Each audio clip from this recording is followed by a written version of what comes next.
Hello friends, Pandian ஸ்டோரில் என்ன நடக்குதுன்னு பார்க்கலாம் வாங்க. சேனலை சப்ஸ்கிரைப் பண்ணிக்கோங்க, மறக்காமல் பெல் ஐக்கானையும் கிளிக் பண்ணிக்கோங்க. இப்போது நம்ம மயில் வந்து ரொம்பவே சந்தோஷமாக இருக்காங்க. ஏன்னா நம்ம சரவணன் வந்து மயில் உண்மையாகவே ப்ரெக்னெண்ட்டாக தான் இருக்காங்க அப்படின்னு சொல்லிட்டு மயிலை தன் நெஞ்சில் சாய்ச்சிக்கிறாங்க.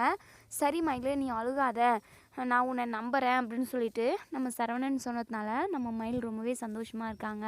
இங்கே பாருங்க மாமா, இதுக்கப்புறம் உங்ககிட்ட நான் எதுக்காகவும் போய் சொல்லவே மாட்டேன். எப்போவுமே உங்ககிட்ட உண்மையாக மட்டும்தான் இருப்பேன். ப்ளீஸ் மாமா, என் கூட இனி முன்ன மாதிரியே சந்தோஷமாக இருப்பீங்களா அப்படின்னு சொல்லிட்டு கேட்குறாங்க. அது நீ நடந்துக்கிறத பொறுத்து தான் இருக்குது மயில் அப்படின்னு சொல்லிட்டு இங்கே சரவணன் சொல்கிறாங்க. சரிவா நம்ம போவோம் அப்படின்னு சொல்லிட்டு நம்ம சரவணன் வந்து வெளியே கூட்டிகிட்டு போகிறாங்க. அப்போது நம்ம கோமதி சொல்கிறாங்க, டே சரவணா, வீட்டில் ஒரு நல்ல விசேஷம் நடந்திருக்கு, நம்ம எல்லாருமே கோவிலுக்கு போயிட்டு வந்துடுவோம் அப்படின்னு சொல்லிட்டு சொல்கிறாங்க. சம்மந்தி வீட்டுக்காரும் இங்கே தான் இருக்காங்க, எல்லாருமே ஒன்றா போயிட்டு வந்துடுவோம் அப்படின்னு சொல்லிட்டு நம்ம கோமதி சொல்கிறாங்க. பாக்கியமுமே ஆமாங்க சம்மந்தி, நானே யோசிச்சு தான் வச்சுக்கிட்டு இருந்தேன் கோவிலுக்கு போயிட்டு வரணும்னு சொல்லிட்டு. அந்த கடவுள் தானே மயிலுக்கு இப்படி ஒரு பாக்கியத்தை கொடுத்தது. குழந்தை பாக்கியன்றது சும்மாவா? குழந்தை இல்லாதவங்க எத்தனையோ பேர் இருக்காங்க. 1000 கோயிலுக்கு குளம்னு சொல்லிட்டு ஏறி இறங்கினாலுமே குழந்தை இல்லாதவங்க நிறைய பேர் இருக்காங்க. இப்படி ஒரு காலகட்டத்தில் மயில் மசக்கி ஆயிருக்கா. இது எம்புட்டு பெரிய சந்தோஷம். ஆமாம், நம்ம கோவிலுக்கு போயிட்டு வந்துடுவோம் அப்படின்னு சொல்கிறாங்க.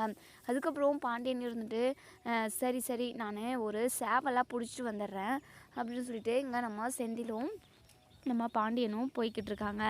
பாண்டியன் வந்து போகிறப்போ செந்தில்கிட்ட சொல்கிறாங்க, டே செந்தில், 10 லட்ச ரூபா பணம் பேங்க்கில் தானே இருக்குது அப்படின்னு சொல்லி கேட்டதுமே நம்ம செந்திலுக்கு பகீர்னுது. ஆமாப்பா, இப்போ எதுக்காக அந்த பணத்தை கேட்குறீங்க அப்படின்னு சொல்லி கேட்கவும், இல்லைடா சும்மா தான் கேட்டேன் அப்படின்னு சொன்னதுக்கு அப்புறம் தான் நம்ம செந்திலுக்கு ரிலாக்ஸ் ஆகுது. சும்மா எதுக்குப்பா கேட்டீங்க? இல்லை, அந்த பணத்தை வச்சு தான் நான் ஒரு பிளான் பண்ணியிருக்கேன். நம்ம கடை சின்னதாகவே இருக்குல்ல, நல்லபடியாக சேல்ஸ் ஆகிக்கிட்டு தான் இருக்குது இப்போவுமே. ஆனால் சூப்பர் மார்க்கெட் மாதிரி பண்ணோம் அப்படின்னா கண்டிப்பாக நமக்கு நிறையவே வருமானம் வரும். அதனால தான் யோசிக்கிறேன் அப்படின்னு சொல்கிறாங்க. அப்போது செந்தில் வந்து மனசுக்குள்ளே நினைக்கிறாங்க, ஐயோ போச்சு, அப்போது அப்பா கடையை பெருசாக்கிறதுக்காக அந்த பணத்தை எடுத்துகிட்டு வாடான்னு சொன்னாங்க அப்படின்னா நம்ம என்ன பண்ண முடியும்? அது நம்ம பணத்தை மீனா அவங்க அப்பா கிட்ட கொடுத்த விஷயம், வேலைக்காக கொடுத்த விஷயம் தெரிஞ்சு போகுமே. அப்பாவுக்கு தெரியாமல் இம்புட்டு பெரிய காரியத்தை ஏதோ ஒரு தைரியத்தில் செஞ்சிட்டோம். ஆனால் அது தெரிய வந்துச்சு, அம்புட்டு தான், வீட்டில் பெரிய கலவரமே வெடிக்குமே அப்படின்னு சொல்லிட்டு இங்கே செந்தில் வந்து ரொம்பவே பயப்படுறாங்க. படபடப்பாக வருது. அப்பா இப்போ என்னப்பா 10 லட்சம் பத்தாதுன்னு நினைக்கிறேன். பெரிய சூப்பர் மார்க்கெட்டாக வைக்கணும் அப்படின்னா அதுக்கு இன்னும் கொஞ்சமே செலவாகும்னு நினைக்கிறேன். இன்னும் கொஞ்ச நாள் போகணுமேப்பா அப்படின்னு சொல்லவும், இல்லைடா செந்தில், எனக்கு என்னமோ அந்த பணமே சரியாக போகும்னு நினைக்கிறேன் அப்படின்னு சொல்லிட்டு பாண்டியன் சொல்கிறாங்க. இல்லைப்பா, இன்னும் கொஞ்சம் பணம் சேரட்டும் இருங்கப்பா, அதுக்கப்புறம் நம்ம கடையை பெருசு பண்ணுறோம் அப்படின்ற ஒரு இதில் ஒரு ஆசையில் பண்ணிடுவோம். அதுக்கப்புறம் பணம் பத்தாமல் போயிடுச்சுன்னா என்னப்பா பண்ண முடியும்? ஏற்கனவே கொஞ்சம் நஞ்சம் கடமெல்லாம் இருக்குது, அதெல்லாம் கழிச்சிட்டு அதுக்கப்புறம் நம்ம கடையை பெருசு பண்ணிக்கலாம்ப்பா. இப்போதைக்கு அந்த ஐடியா வேண்டாப்பா அப்படின்னு சொல்லிட்டு செந்தில் சொல்கிறாங்க. நீ சொல்கிறதும் கரெக்ட் தான் செந்தில், இன்னும் கொஞ்ச நாள் போகட்டும் அப்படின்னு சொல்லிட்டு சொல்கிறாங்க. அதுக்கப்புறம் தான் நம்ம செந்திலுக்கு கொஞ்சம் ரிலாக்ஸாக இருக்குது. அப்பாடி, அப்பாவோட கவனத்தை வேறு மாதிரி திசை திருப்பியாச்சு அப்படின்னு சொல்லிட்டு 2 பேரும் பேசிக்கிட்டே சந்தைக்கு போயிட்டு ஒரு கோழி வாங்கிட்டு வீட்டுக்கு வராங்க. வீட்டுக்கு வந்ததுமே, என்ன கோமதி, நீங்கள் எல்லாருமே கிளம்பிட்டீங்களா அப்படின்னு சொல்லிட்டு பாண்டியன் கேட்குறாங்க. இதோங்க, இதோ ஒரு 10 நிமிஷத்தில் எல்லாருமே ரெடியாகி கிளம்பி வந்துடுவோம் அப்படின்னு சொல்லிட்டு கோமதி சொல்கிறாங்க. இங்கே பாரு மயில், அந்த வேலை செய்கிறேன் இந்த வேலை செய்கிறேன்னு ஓடிக்கிட்டு இருக்க போகிற, நீ எந்த வேலையுமே செய்யக்கூடாது. நீ இன்னும் 3 மாதத்துக்கு ரெஸ்ட் எடுக்கணும், சரியா? அதுக்கப்புறம் ஒரு 4-5 மாதம் அப்படி ஆச்சு அப்படின்னா நீ தாராளமாக ஓரளவுக்கு வேலையெல்லாம் செய்யலாம். அதுக்காக நீ வேலையே செய்யக்கூடாது அப்படின்னு சொல்லிட்டு உனக்கெல்லாம் கட்டு போட்டு வைக்க மாட்டோம். ஏன்னா உனக்கு வேலை செய்கிறது, வீட்டு வேலை செய்கிறதுனாவே உனக்கு ரொம்ப பிடிக்கும்னு எனக்கு தெரியும் மயில். அதுக்காக இந்த மாதிரி டைம்லலாம் வேலை செய்யக்கூடாது, சரியா அப்படின்னு சொல்கிறாங்க. சரிங்க அத்தை, நீங்கள் என்ன சொல்கிறீங்களோ அதவே நான் கேட்குறேன் அப்படின்னு சொல்கிறாங்க. அதுக்கப்புறம் ராஜு ரெடி ஆகிட்டு வந்து மீனா கிட்ட என்னக்கா கிளம்பிட்டீங்களா? நான் ரெடி. எப்படி இருக்குக்கா என் சுடி அப்படின்னு சொல்லி கேட்கவும், சூப்பராக இருக்கு ராஜு, அம்சமாக இருக்க அப்படின்னு சொல்லி சொல்கிறாங்க. அக்கா கலாய்க்கிறீங்களா அப்படின்னு சொல்லி கேட்கவும், இங்கே பாரு ராஜு, உன்னை போயிட்டு யாராவது கலாய்ப்பாங்களா? நீ அம்புட்டு அழகாக இருக்க அப்படின்னு சொல்லி சொல்கிறாங்க. சரிக்கா அப்படின்னு சொல்லி 2 பேரும் பேசிக்கிட்டு இருக்காங்க. எங்கள் கோமதி வந்து, ஏய் எப்போ பாரு நீங்கள் 2 பேரும் பேசிக்கிட்டே இருப்பீங்களாடி, வாங்கடி கோவிலுக்கு டைம் ஆகிடுச்சி, போவோம், போயிட்டு நேரமாக வீட்டுக்கு வரணும்ல அப்படின்னு சொல்லிட்டு இங்கே நம்ம கோமதி கத்துறாங்க. உடனே நம்ம மீனாவும் ராஜியும் கிளம்பி வராங்க. நம்ம மயில் வந்து ரொம்பவே சந்தோஷப்படுறாங்க. இங்கே சரவணன் வந்து மயில் சொன்ன விஷயத்த வந்து இப்போ வரைக்குமே முழுமையாகவே நம்பலை. ஒரு நாளைக்கு மயிலை கூட்டிகிட்டு போயிட்டு செக்கப் பண்ணிட்டு வந்துடணும். செக் பண்ணதுக்கு அப்புறம் தான் நம்ம கண்டிப்பாக ரிலாக்ஸாக இருக்க முடியும், இந்த விஷயம் உண்மைனும் கன்ஃபார்ம் பண்ணிக்க முடியும் அப்படின்னு சொல்லிட்டு சரவணன் மனசுக்குள்ளே ஓடிக்கிட்டே இருக்குது. இன்றைக்கி கோவிலுக்கு போயிட்டு வந்ததுக்கப்புறம் நாளைக்கு காலையிலேயே நம்ம ஹாஸ்பிட்டலுக்கு போயிட்டு வந்துடுவோம் அப்படின்னு சொல்லிட்டு சரவணன் வந்து மனசுக்குள்ளேயே நினச்சிக்கிட்டு இருக்காங்க. அதுக்கப்புறம் இங்கே நம்ம பாக்கியம் இருந்துட்டு, சரிங்க சம்மந்தி கோவிலுக்கு கிளம்பலாமா அப்படின்னு சொல்லி கேட்கவும், அவ்வளோதான் போகலாம் அப்படின்னு சொல்லிட்டு எல்லாருமே கோவிலுக்கு கிளம்பி போகிறாங்க. கோவிலுக்கு போயிட்டு மனசார சாமி கும்பிட்டுக்கிறாங்க நம்ம கோமதி. இம்புட்டு நாளாக ஏதோ ஒரு கஷ்டம், ஏதோ ஒரு பிரச்சனைன்னு வந்துக்கிட்டே இருக்கும். ஒரு பிரச்சனை முடிக்கிறதுக்குள்ளேயே இன்னொரு பிரச்சனை கண்ணை திறந்து ஓடி வரும். இப்படி போய்கிட்டு இருந்த வீட்டுக்குள்ளே ஒரு சந்தோஷமான விஷயத்த நீ கொடுத்துருக்க. ரொம்ப சந்தோஷமாக இருக்குது. இந்த சந்தோஷமாவது கொஞ்ச நாளைக்கு எங்களுக்கு நிலைக்க வையே, அடுத்து திரும்ப பிரச்சனையை மட்டும் கொண்டு வந்துடாத அப்படின்னு சொல்லிட்டு சாமிக்கிட்ட வேண்டிக்கிட்டு இருக்காங்க. அதுக்கப்புறம் நம்ம மயில் வந்து, கடவுளே நான் எங்கள் சரவணன் மாமா கூட ஒன்று சேர்ந்து வாழாமல் போயிடுவேனோ அப்படின்னு சொல்லிட்டு ஒவ்வொரு நிமிஷமும் பயந்துக்கிட்டே இருந்தேன். ஆனால் இந்த குழந்தைய எனக்கு கொடுத்து என் குழந்த மூலமாக நானும் மாமாவும் ஒன்று சேர்றத நினச்சா எனக்கு ரொம்ப சந்தோஷமாக இருக்குது. ஏன் என் பக்கத்துக்கு கருணை காட்டுனதுக்கு ரொம்ப நன்றி கடவுளே அப்படின்னு சொல்லிட்டு நம்ம மயில் வந்து சாமிக்கிட்ட வேண்டிக்கிறாங்க. சரவணன் இருந்துட்டு, கடவுளே மயில் வந்து கர்ப்பமாக இருக்கா அப்படின்னு சொல்லிட்டு சொல்லியிருக்கா, ஆனால் அந்த விஷயம் பொய்யா இருக்காமல் உண்மையாக இருக்கணும் அப்படின்னு சொல்லி வேண்டிக்கிறாங்க. இப்படி எல்லாருமே ஒவ்வொன்று அவங்கவுங்க மனசுக்குள்ளே என்னெல்லாம் இருக்கோ அதை வேண்டிக்கிறாங்க. இங்கே பாக்கியமும் அவங்க அப்பாவும் வேண்டிக்கிறாங்க. நாங்கள் சொன்ன பொய்யெல்லாம் இனி வெளி வரக்கூடாது, நகை விஷயம், வயசு விஷயம்னு சொல்லிட்டு, படிப்பு விஷயம்னு சொல்லிட்டு இது எல்லாமே அப்படியே மறந்து போயிடணும். மயிலோட வாழ்க்கை நல்லா இருக்கணும். மயில் திரும்ப எங்கள் வீட்டு பக்கம் வந்துடக்கூடாது. இன்னொரு பொண்ணுக்கு இருக்குது, அந்த பொண்ணை நான் நல்லபடியாக கரை சேர்த்தணும் அப்படின்னு சொல்லிட்டு பாக்கியம் வேண்டிக்கிறாங்க. அதுக்கப்புறம் பொங்கல் வச்சு சேவலெல்லாம் சாமிக்கு அறுத்து எல்லாருமே ரொம்பவே சந்தோஷமாக பேசி ஜாலியாக இருந்துக்கிட்டு இருக்காங்க.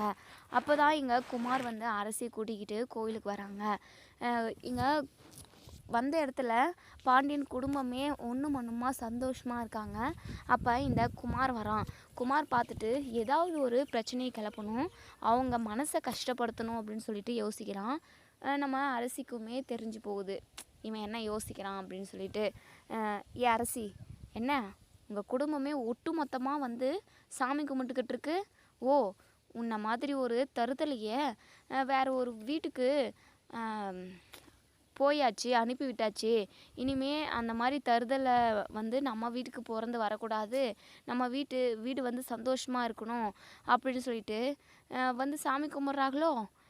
உன்னை அதாவது அந்த வீட்டில் நீ இருந்த வரைக்கும் அவங்களுக்கு எல்லாருக்குமே கஷ்டம்தான். இப்போ அவங்களாம் எல்லாரும் சந்தோஷமாக இருப்பாங்க. ஏன்னா நீ பேய் பஜாரி, என்ன சொல்லுவாங்க, ரத்த காட்டேரி. இப்போது என்னை பேய் மாதிரி பிடிச்சிக்கிட்டு ஆட்டிக்கிட்டு இருக்க, என்னைக்கு தான் என்னை விட்டு போய் தொலைவியோ அப்படின்னு சொல்லிட்டு குமார் வந்து அரசியை திட்டுறாங்க. இங்கே பாருங்கள் சார், நீங்கள் வந்து எம்புட்டு பெரிய துரோகத்தை எங்கள் குடும்பத்துக்கு பண்ணியிருக்கீங்க. அந்த துரோகத்துக்கு நீங்கள் எப்படி சொல்கிறது, அதுக்கான தண்டனையை நீங்கள் அனுபவிச்சு தானே ஆகணும். அது வரைக்கும் உன்னை பிடிச்ச பேய் விட்டுட்டு போகவே போகாது. இந்த மோகினி பேய் என்னெல்லாம் பண்ணுதுன்னு சொல்லி நீ கொஞ்சம் கொஞ்சமாக பார்க்க தானே போறீங்க அப்படின்னு சொல்கிறாங்க. என்னடி வாய் நீளுது, நீங்கள் மட்டும் என்ன தருதலை பேய் பிசாசுன்னு சொல்லலாம், ஆனால் நான் வந்து உங்களை எதுவுமே சொல்லக்கூடாதா? இங்கே பாருங்கள், என்கிட்ட ஓவராக பேசுனீங்க அப்படின்னா அம்புடு தான். பார்த்தீங்கல்ல நேற்று நான் போலீஸ்கிட்டேயே சொல்லிகிட்டு இருப்பேன். நான் ஒரு வார்த்தை இப்போ கூட போயிட்டு உங்கள் மேலே ஒரு கம்ப்ளைண்ட் கொடுத்தேன்னு வச்சுக்கோங்களேன், நீங்கள் காலம் ஃபுல்லாக லைஃப் லாங் ஜெயிலுக்குள்ளே தான் இருக்கணும், என்கிட்ட பார்த்து பேசுங்க அப்படின்னு சொல்லிட்டு எங்கள் அரசி வந்து குமாரை மிரட்டி வைக்கிறாங்க. வேறு வழியே இல்லை குமாருக்கு. சைலண்ட்டாக வாய் மேலே கையை வச்சுக்கிட்டு போய் கோவிலுக்கு போகிறாங்க. போயிட்டு எங்கள் அரசி வந்து சாமி கும்பிட்றாங்க. என் குடும்பத்துக்கு எந்த பிரச்சனையும் வரக்கூடாது, அவங்க எப்போவும் சந்தோஷமாக இருக்கணும் அப்படின்னு சொல்லிட்டு. பாண்டியன், நம்ம கோமதி எல்லாருமே இங்கே நம்ம அரசியை பார்க்குறாங்க. அரசிக்கு அவங்க அம்மா கூட வீட்டில் உள்ளவங்க கூடலாம் பேசணுன்னு ரொம்பவே ஆசையாக இருக்குது. போயிட்டு நம்ம கோமதிக்கிட்டேயும் பாண்டியன்கிட்டேயும் அம்மா அப்பா என்னை மன்னிச்சிருங்க அப்படின்னு சொல்லிட்டு காலில் விழுறாங்க. உடனே நம்ம பாண்டியன் இருந்துட்டு, இல்லை கோமதி, இனிமே நம்ம இங்கே ஒரு நிமிஷம் கூட இருக்கக்கூடாது, நம்ம வந்த வேலை முடிஞ்சிருச்சு, நம்ம கிளம்புவோம் வா. எங்கே வந்தாலும் சந்தோஷம் நிம்மதின்னு எதுவுமே இருக்கிறதில்ல போல். என்ன பண்ணுறது, நம்ம போன ஜென்மத்தில் ஏதோ ஒரு தப்பு பண்ணியிருக்கோம் போல். அதனால தான் இப்படி நம்ம கஷ்டத்து மேலே கஷ்டத்தை அனுபவிச்சுக்கிட்டு இருக்கோம். நீ கிளம்பி வா அப்படின்னு சொல்லிட்டு கோமதி கூட்டிக்கிட்டு வீட்டில் உள்ள எல்லாருமே கூட்டிக்கிட்டு வீட்டுக்கு போயிடுறாங்க. நம்ம அரசிக்கு ரொம்பவே சங்கடமாக இருக்குது. இருக்கட்டும் பரவாயில்ல அப்படின்னு சொல்லிட்டு நம்ம அரசி வந்து நினைக்கிறாங்க. அதே சமயம் அரசி வந்து ரொம்பவே போல்டாகவும் டேலண்ட்டாகவும் சூப்பராகவும் தான் இருக்காங்க. ஓகே தான். ஆனால் அவங்க வந்து அவங்க தலையில் அவங்களே மண்ணை வாரி போட்டுக்கிட்டாங்கன்னே சொல்லலாம். ஏன்னா அவங்க நினச்சாங்க அப்படின்னா கூட வேறு லைஃப்குள்ளே செட்டில் ஆகலாம். குமாரை பழி வாங்கணும் அப்படின்றதுக்காக இப்போது அவங்க வேஸ்ட்டாக குமாரோட வீட்டில் இருக்காங்க. அவங்களோட லைஃபே வந்து ஸ்பாயில் ஆக போகுதுன்னே சொல்லலாம். இப்போ கூட அவங்க நினச்சாங்க அப்படின்னா எல்லா விஷயத்தையுமே பாண்டியன்கிட்ட சொல்லி கண்டிப்பாக அந்த வீட்டுக்குள்ளே போக முடியும். ஆனால் முட்டாள்தனமாக இங்கே குமாரை பழி வாங்குறேன்னு சொல்லி உட்காந்துக்கிட்டு இருக்கிறதெல்லாம் ரொம்ப முட்டாள்தனமான வேலையாக இருக்குது அப்படின்னு நினைக்கிறவங்க இந்த வீடியோவுக்கு கமெண்ட் பண்ணி லைக் பண்ணி தெரிவிங்க. அதுக்கப்புறம் இங்கே குமார் வந்து, என்ன அரசி, உன் அப்பா அம்மாலாம் உன்னை முகத்தில் காரி துப்பாத குறையா திட்டிட்டு போயிட்டாங்களா, உனக்கு வேணும் வேணும் அப்படின்னு சொல்கிறாங்க. அதுக்கப்புறம் இவங்க 2 பேருமே வீட்டுக்கு போயிடுறாங்க.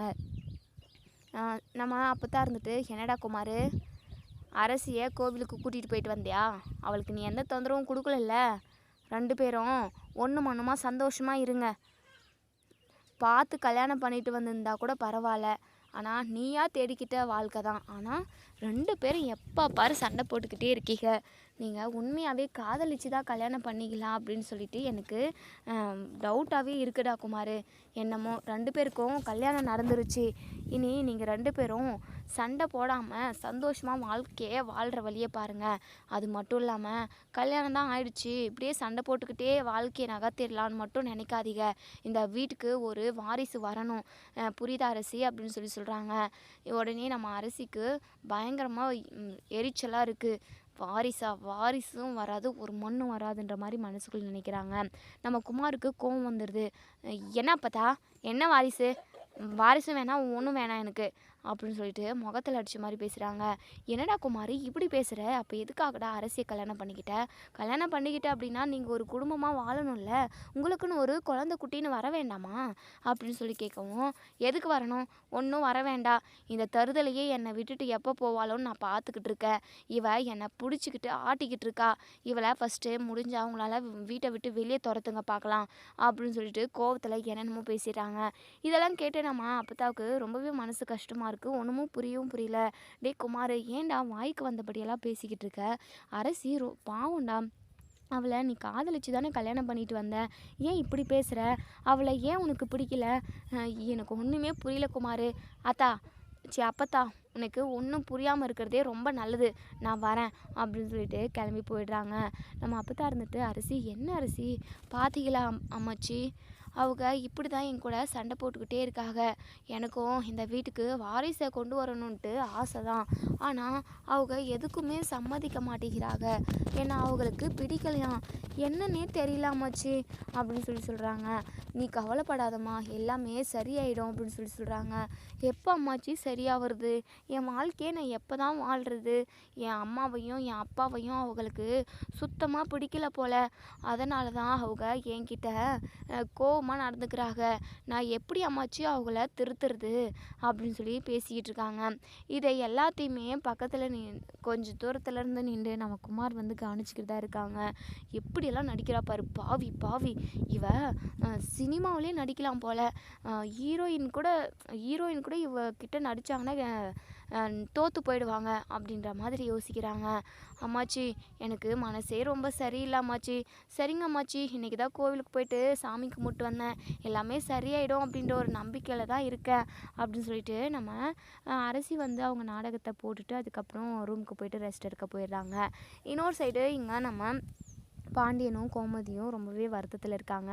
பாக்கியம் சொல்கிறாங்க, இங்கே பாருங்கள் சம்மந்தி, ஏதோ நடக்காதது நடந்து போயிடுச்சு தான், அதவே நினச்சி நீங்கள் வருத்தப்பட்டுக்கிட்டு இருக்காதீங்க, எல்லாமே சரியாயிடும் அப்படின்னு சொல்கிறாங்க. சரிங்க சம்மந்தி, நான் வரேன் அப்படின்னு சொல்லி எங்கள் பாக்கியம் வந்து கிளம்புறதுக்காக போய்கிட்டு இருக்காங்க. அப்போ தான் நம்ம செந்திலும் மீனாவும், இருங்க இன்றைக்கி ஃபுல்லாக இருந்துட்டு நாளைக்கு காலையிலே போயிடுவீங்க அப்படின்னு சொல்கிறாங்க.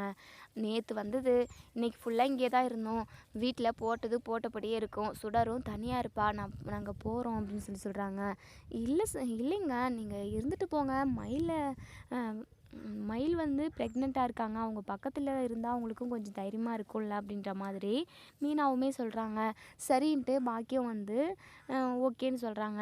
அதுக்கப்புறம் எல்லாருமே பேசிக்கிட்டு இருக்காங்க. அதுக்கப்புறம் நைட்டு எல்லாருமே சாப்பிட்டு தூங்க போகிறாங்க. எல்லாருமே தூங்குறாங்க. இங்கே பாக்கியம் வந்து தூக்கமே வரல, புது இடம்ன்றதுனால தூக்கமே வரல போல் அப்படின்னு சொல்லிட்டு உட்காந்துக்கிட்டு இருக்காங்க. சரி, நம்ம சும்மா வீட்டை வேணால் சுற்றி பார்த்துக்கிட்டு இருப்போம் அப்படின்னு சொல்லிட்டு அதாவது சும்மா அந்த இருக்கிற ரூமில் போயிட்டு அதாவது பீரோவில் பார்க்குறாங்க. பீரோவில் பார்த்தா நிறைய நகை, மயில் நகை, கோமதி நகை. மயில்து வந்து பாதி வந்து கவரிங் தான், மற்றவங்களது எல்லாமே கோல்டாக தான் இருக்குது. நிறைய நகை இருக்குது. அதெல்லாம் பார்த்த பாக்கியத்துக்கு ஆசை வந்துடுது. இது சம்மந்தி வீடு அப்படின்னு சொல்லிட்டு கூட அந்த நினப்பு இல்லாமல் நம்ம பாக்கியம் வந்து சரி இம்புட்டு நகை இருக்குது, நம்ம இதில் ஒரு கொஞ்சம் நகை எடுத்தா இவங்களுக்கு தெளிவாக போகுது, யாருக்கும் தெரியாமல் எடுத்து நம்ம மடியில் சுருட்டிப்போம் அப்படின்னு சொல்லிட்டு கோமதியோட சில நகையை எடுத்து மடியில் கட்டிக்கிறாங்க. அதுக்கப்புறம் மறுநாள் காலையில் விடியுது. நம்ம கோமதி எல்லாருக்குமே காஃபி கொடுக்குறாங்க, பாக்கியத்துமே கொடுக்குறாங்க. பாக்கியம் வந்து திருட்டு முழிக்கிறாங்க, இந்த வீட்டை விட்டு சீக்கிரமாக காலி பண்ணணும், இல்லைனா நம்ம நகை திருடின விஷயம் எல்லாருக்கும் தெரிஞ்சு போகும், நம்ம தெரியுதோ தெரியல நம்ம பயந்தே திருட்டு முழிச்சே கண்டிப்பாக காட்டி கொடுத்துருவோம், நம்மளே காட்டி கொடுத்துருவோம், நம்ம இந்த இடத்த விட்டு காலி பண்ணுறதா ரொம்ப நல்லது.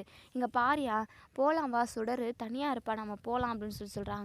என்ன சம்மந்தி, இப்போ தானே காஃபி குடிச்சிருக்கீங்க, சாப்பிட்டு கிளம்புவீங்க, இருங்க அப்படின்னு சொல்கிறாங்க.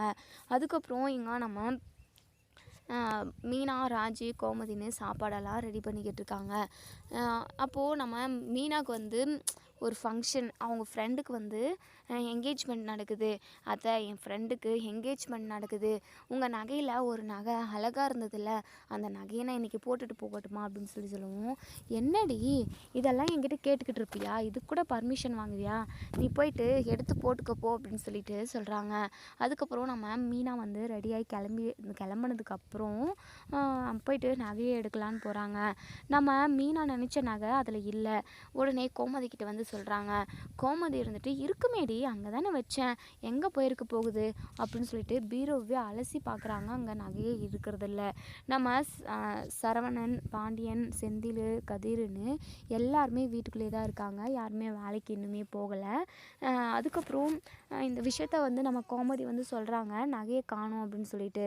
எல்லாருமே ரொம்பவே பதட்டப்படுறாங்க. இங்கே நம்ம பாக்கியம் வந்து திருட்டு முழிக்கிறாங்க.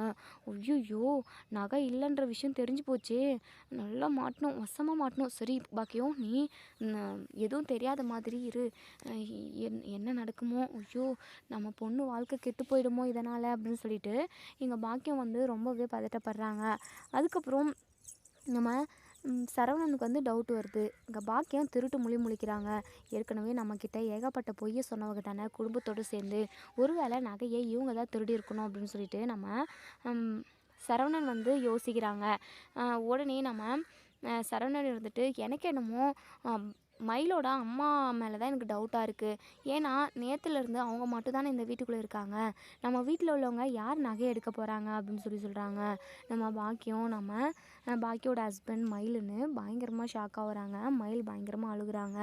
என்னங்க மாமா நீங்கள் என் அம்மா மேலே போயிட்டு சந்தேகப்படுறீங்க, அவங்க போயிட்டு நகையை எடுத்துருப்பாங்களா, நீங்கள் இப்படி நீங்கள் சொன்னது எனக்கு ரொம்ப மனசுக்கு கஷ்டமாக இருக்குது மாமா, இப்படியெல்லாம் பேசாதீங்க, அவங்க கண்டிப்பாக நகையை எடுத்துருக்க மாட்டாங்க அப்படின்னு சொல்கிறாங்க.